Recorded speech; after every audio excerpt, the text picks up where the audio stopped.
हमारी पुकार सुनियो, हम आयल शरण में विचार करियो। हे ये जननी हमारी पुकार सुनियो, हम आयल शरण में विचार करियो।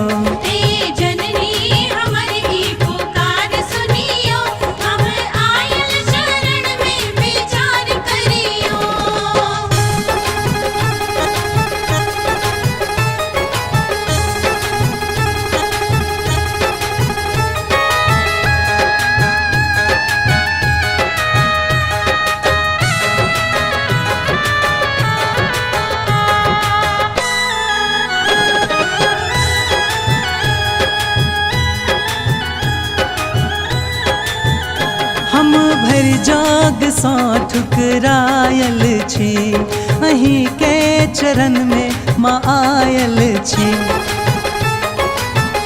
हम भर जाग सा ठुकरायल छी, अहीं के चरण में माँ आयल छी।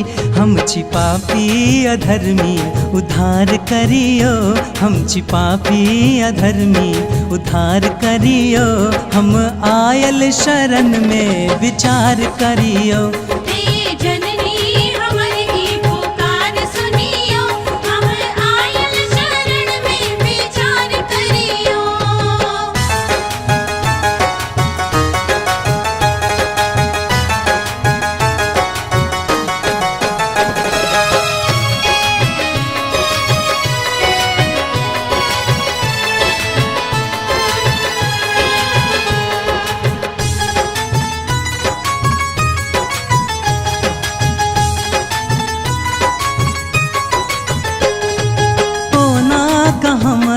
कपार लिखला एते निर्वाल दिनहिन लाचार केला।